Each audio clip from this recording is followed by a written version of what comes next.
Ladies and gentlemen, distinguished guests, it's my pleasure to welcome you to this conference on neuroscience and language. Today we have gathered to explore the fascinating intersection between the brain and language, and to gain a deeper understanding of complex processes that underpin our ability to communicate. All of us know that language is one of the most fundamental aspects of human communication that allow us to express our thought, emotions, and idea.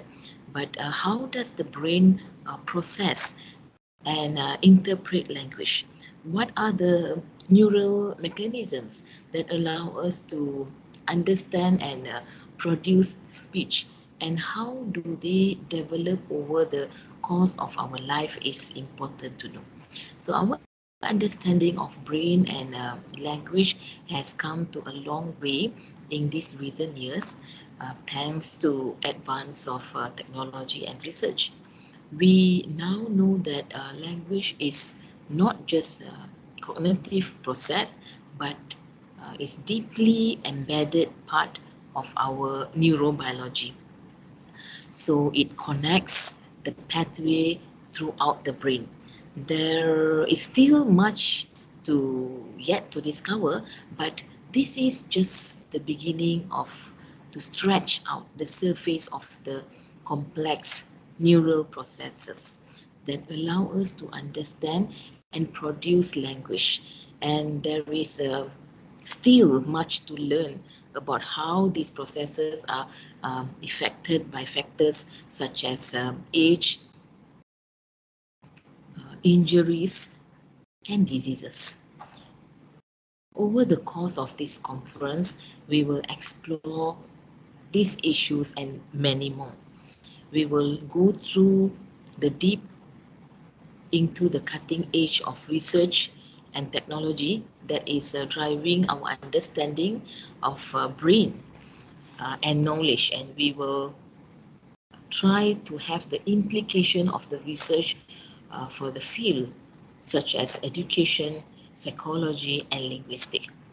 Um, we can also gain a deeper understanding of the brain and language that use for understanding, to improve life of people around the world. So let us embrace this opportunity to unlock the secret of the brain and languages. Language is a complex process that involves several areas of the brain. So it enhances the language learning and instruction using the brain-based approaches. Right? So understanding um, part of it is very important. So aphasia, dyslexia, and other language-related condition area and their roles in language processing, you need to know. Okay, certain part of the brain are responsible for understanding the words and sentences. These brain areas are mainly located in two regions in left side of the brain and are connected by the nerves. Together, this brain region and their interconnection form a network that provides the hardware for language in the brain to function. So this is the responsibility in which part of the brain responsible for the intelligence of the language memory. So as part of the learning outcome, okay, we are going to learn about the brain language center, language disorders and the brain. We are going to learn how to apply the neuroscience to language teaching. Right? So the cerebrum contains the information that is essential, that makes us to have our intelligence, memory, personality, emotion, speech, and ability to feel and move. So Broca area is primer. It is responsible for language production. Damage to this area will actually result in productive aphasia. Okay. Vernix area is responsible for language comprehension. So damage of this area will result in receptive aphasia. So the primary auditory cortex here identify the pitch and the loudness of the sound. So Broca area is also known as motor speech area. It is near to motor cortex and also it utilizes a speech production. So located in the inferior frontal gyrus, this area regulates breathing pattern. So while speaking and the vocal part, it requires for the normal speech, this area will regulate the breathing pattern. Okay, so this is Broca area and Vernix area, which is the language center in the brain. Okay, looking at it, the most famous discovery of the speech production, the center of the brain, this part is located in ventro-posterior region of frontal lobes. So in general, the left hemisphere or the side of the brain is responsible for the language and the speech. So because of this, it has been called the dominant hemisphere. So the right hemisphere plays a large part in interpreting visual information and spatial processing. So vernix area is located in Brodmann area 22. The posterior segment, if you see the posterior segment of the superior temporal gyrus in the dominant hemisphere, right? So there is the part where vernix area is located. So since 95% of people have a left dominant hemisphere, the vernix area is usually found on the left side.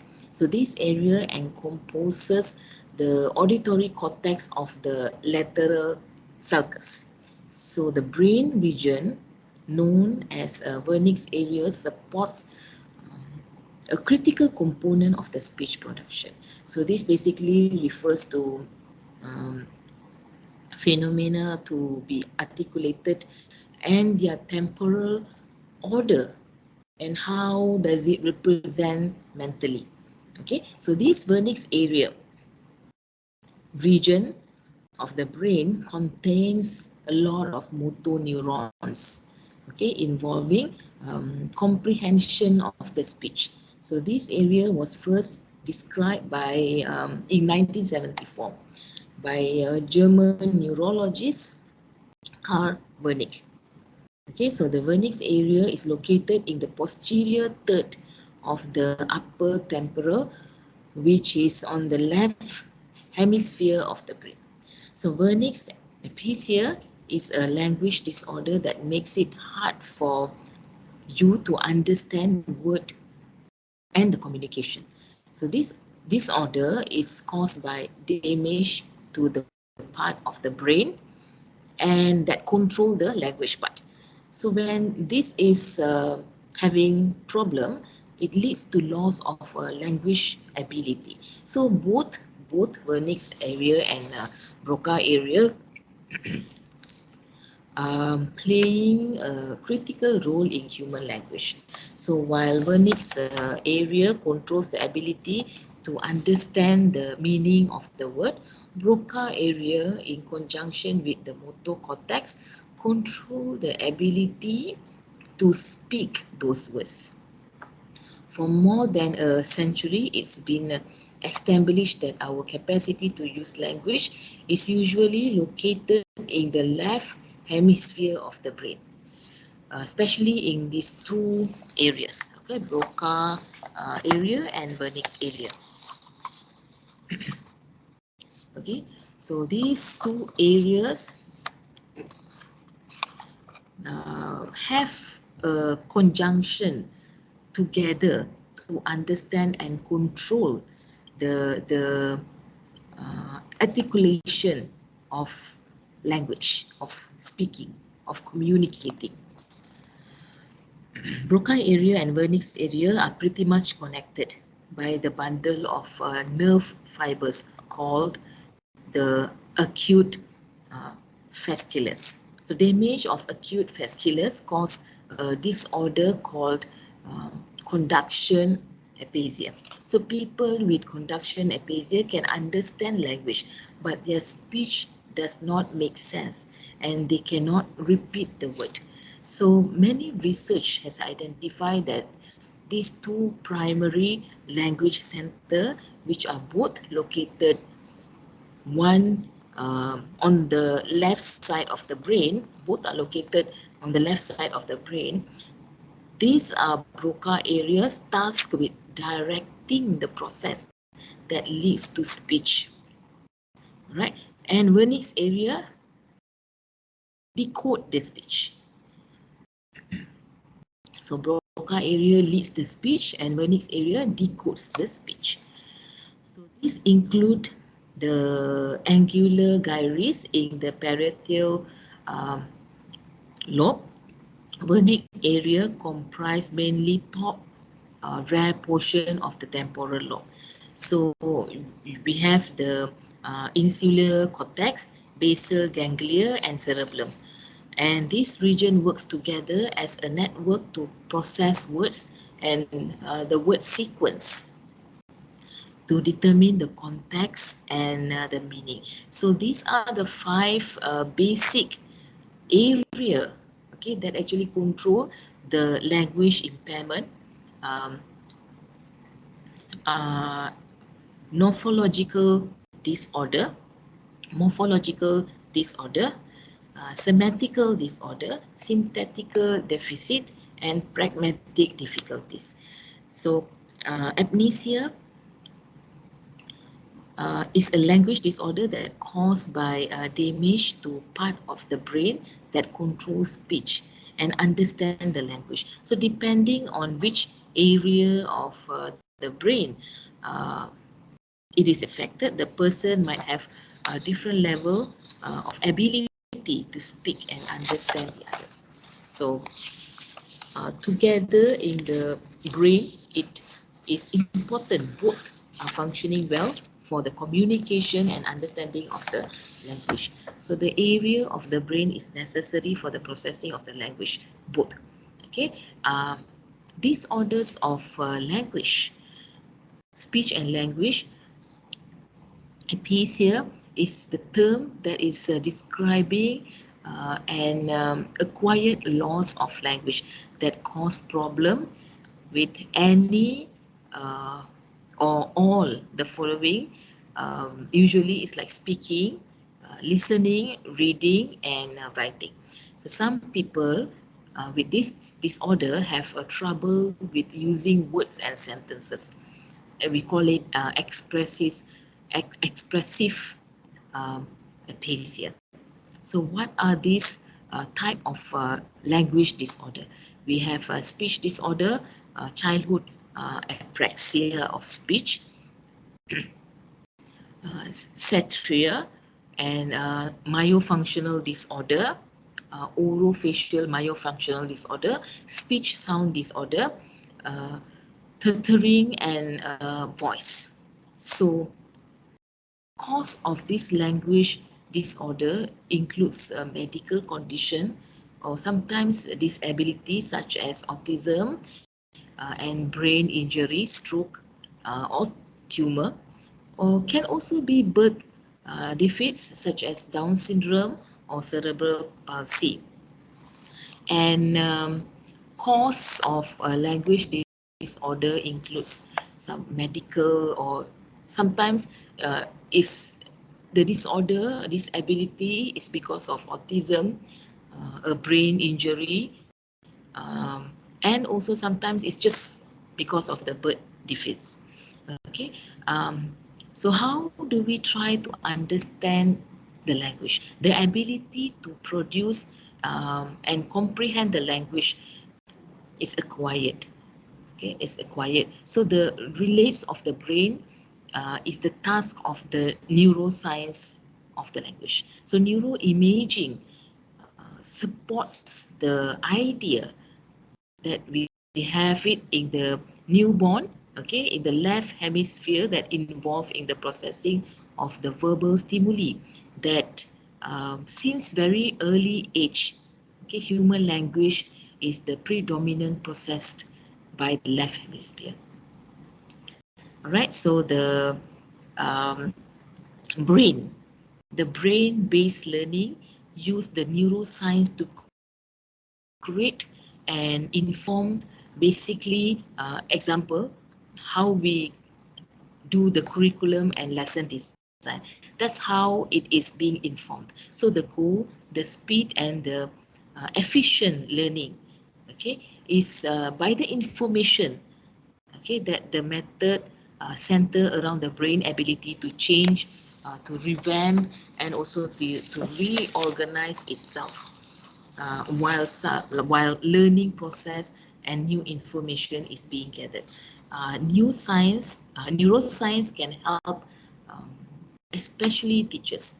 Okay, teachers, educators, lecturers, tutors, to understand how the brain learns new information. So even having a basic knowledge of neuroscience, it can inform the way how the educators can teach. So for example, the neuroscience tell us that when children learn new information, that information goes through the pathway in the brain. So human brain can go through significant changes during basically a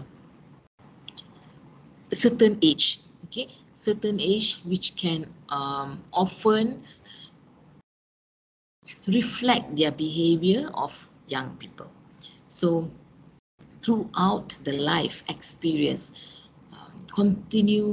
continuously it shape our brain. We continue to learn, acquire new skill, form of new memories throughout our life. So neuroscience is an empirical study of the brain and it connects to the nerve system. So the brain is the organ that enables us to adapt to the environment, in the sense to learn and also to have the knowledge.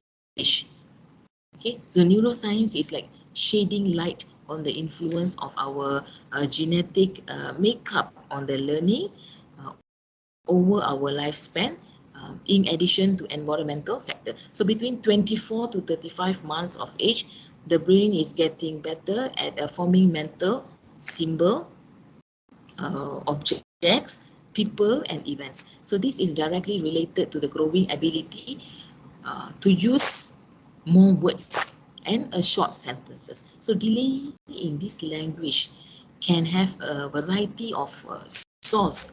So Broca area associated with the speech production and articulation. Vernix area, the critical language area in the posterior superior temporal lobe that connect to Broca area via neural pathway. So this order of speech and language, okay. Uh, First of all, as I said, aphasia is the term which we use to describe acquired loss of language that cause problem with any of the following, like speaking, listening, okay. Um, the characteristic of the flow of the speech is also not there. Okay, reading, writing. So some people with aphasia having trouble using words and sentences. How to express it, they have a problem. So the problem in aphasia is not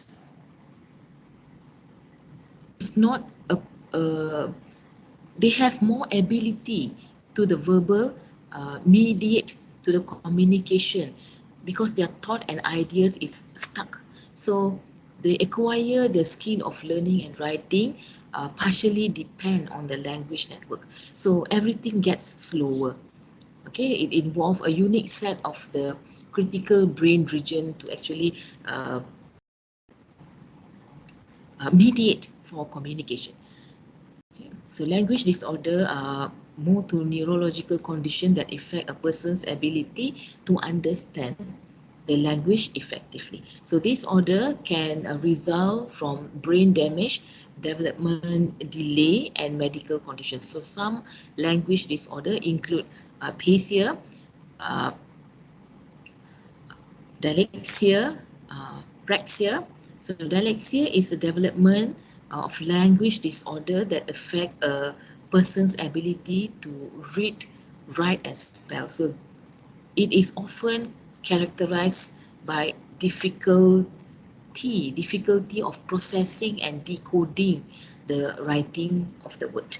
Okay, sometimes dyslexia is not related to intelligence and can be managed with appropriate intervention and support. Okay, the next one is apraxia. Apraxia is a motor speech disorder that affect a person's ability to plan and coordinate the movement needed for speech. So it can cause by damage to the part of the brain that control the speech production. And apraxia can make it difficult for the person to produce speech, sound, word, and even sentence. So other language related condition, there are several other language related condition, including tertiary selective mutism and also language delay. Okay, tertiary is the speech disorder that characterized by interruption in the flow of speech. And selective mutism is a condition in which a person is unable to speak in certain situations and around certain people. And the language delay is a condition in which the children's language development is slower than expected for their age. As a conclusion, language disorder can have a significant impact on person's ability to communicate effectively.